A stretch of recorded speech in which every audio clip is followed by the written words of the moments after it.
Now on to our second story.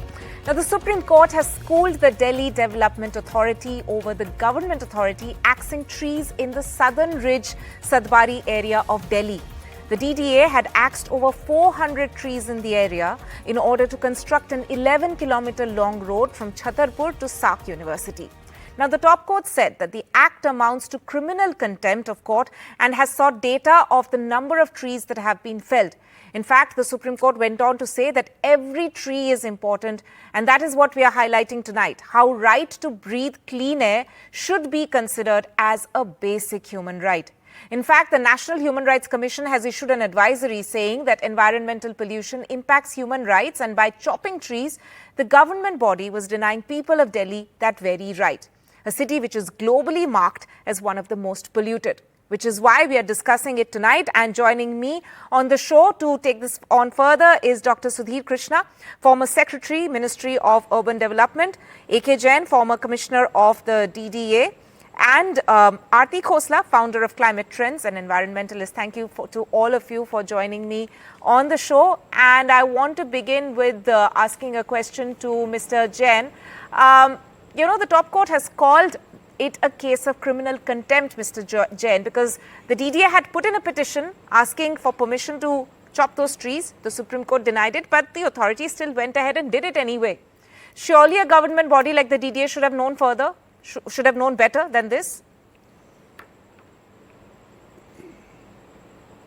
Certainly, I think DDA, this is unprecedented. DDA is known for developing of a green city, and whereas the other cities in India, including Bangalore, which is one of the garden cities of India, has about 13 to 14% of the land under greenery. Delhi is having about 20%, that means 1/5.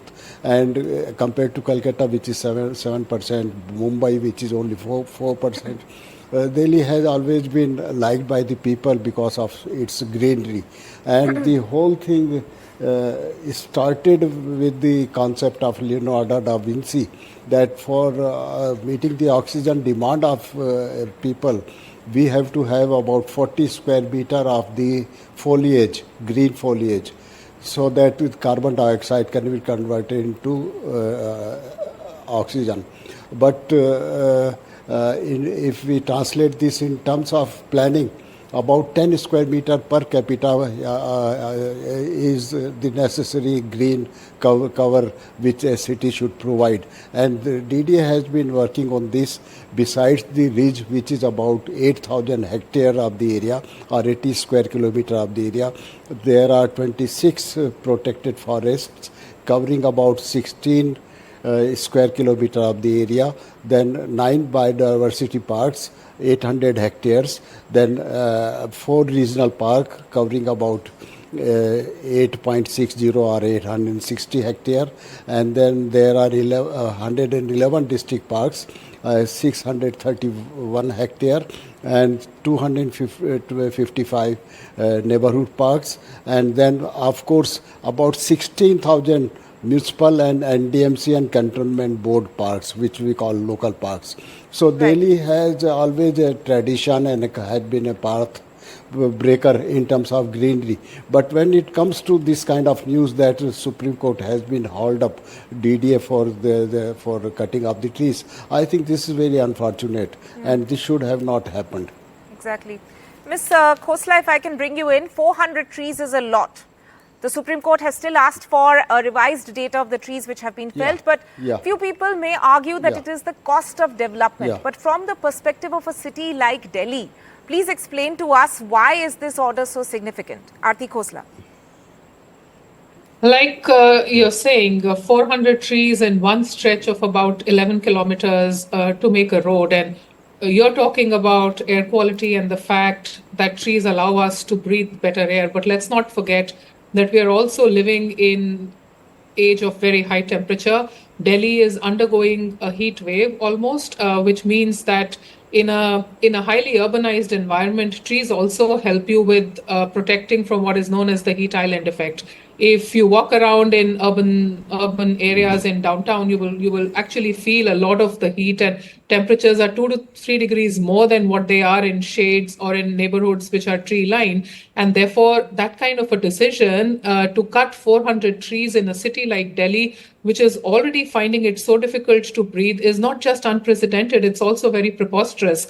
And, it's been documented that it's not just the carbon dioxide, it's the ozone. And ozone actually gets created as a secondary formation when temperatures are high. So think about this: at a time when you need absorbents for ozone, you're actually cutting them down. There is nitrogen oxides present in the air, especially from vehicular emission, and all of those kind of pollutants which can be absorbed by trees, we are taking away the mitigation aspect of it. There is also the point of wet bulb temperature. It's a very scientific concept. I don't want to get into it, but very simply speaking, the effect of temperature that we have on our body, or what feels like temperature, is a mixture of the temperature, the breeze, as well as the humidity. So when you take out the element of breeze in it, Right. how much, you multiply just the effect of heat and humidity. And that in and of itself is very dangerous, to have that kind of a mindset by a development agency and a development authority to take these decisions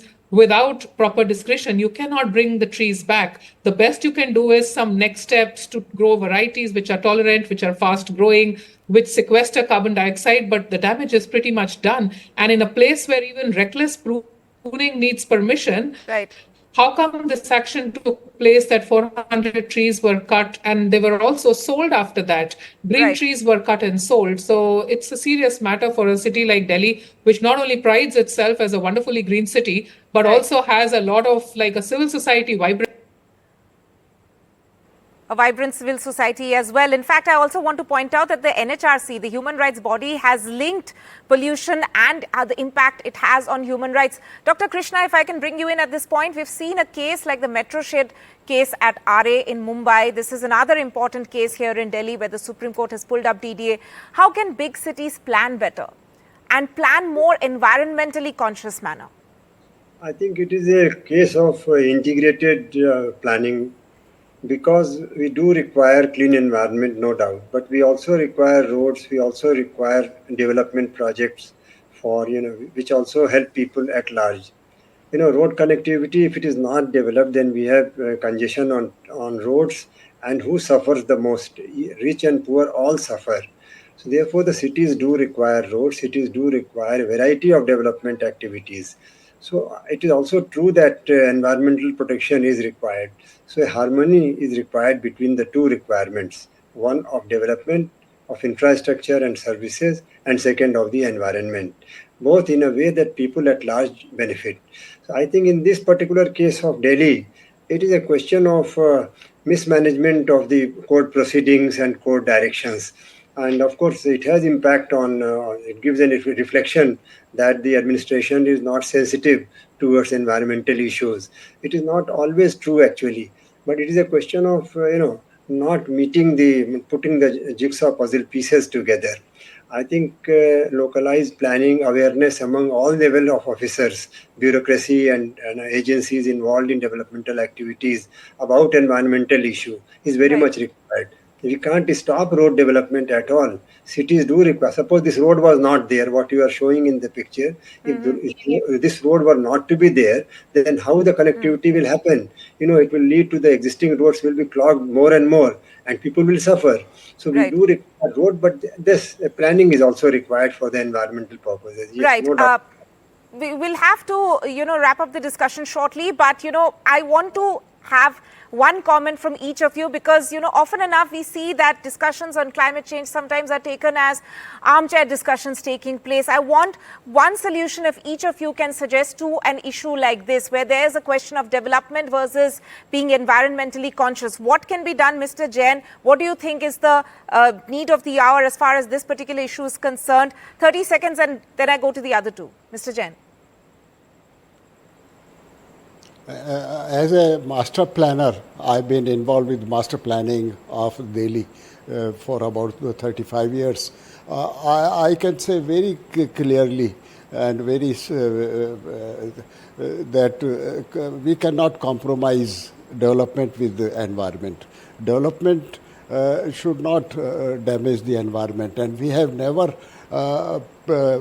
proposed that some trees should be cut for a road or for colony or something like that. It is, I don't think it's condonable, and Supreme Court has also said that in very clear terms. So we need to... if we are sacrificing greens or the trees, something wrong with the planning. Right, exactly. Something wrong with the planning in such cases. Aarti Khosla, what would you say? Okay. I think don't flout norms blatantly, like happened in this case. Respect the rules and regulations that have been made. That's the first and foremost. You don't arrive at this situation without that. And as pressures on natural resources will increase, there will always be wisdom that will be required on where the trade-off is between development and environment. And I think just the ability to take those decisions wisely, where development is not compromised, but environmental principles are taken along, is our only choice. Right. Dr. Krishna. I think we have to sensitize the bureaucracy at all levels about environmental issues. And it should not be confined only at the top level of the DDA vice chairman on one hand and town planning department only. All levels, engineering department and various departments should be sensitized about the need and the possibilities of maintaining the environmental equilibrium for the city and the sub part of city, nook and corner of city. It should not be only for city as a whole, Delhi as a whole. Every neighborhood of Delhi and every city should have green patches like boulevards, like thickets, and so on. Then people will love the trees. Now people are not able to love the trees. The love among the people about the trees among the people and about the bureaucracy among the bureaucracy at all levels. It will definitely help the cause. Right, even citizens need to get involved. I thank all my guests for joining me on this very important discussion here on NDTV. Thank you so much. And with that, it's a wrap on the show. Thanks for watching Left, Right and Center. News and updates continue right here on NDTV.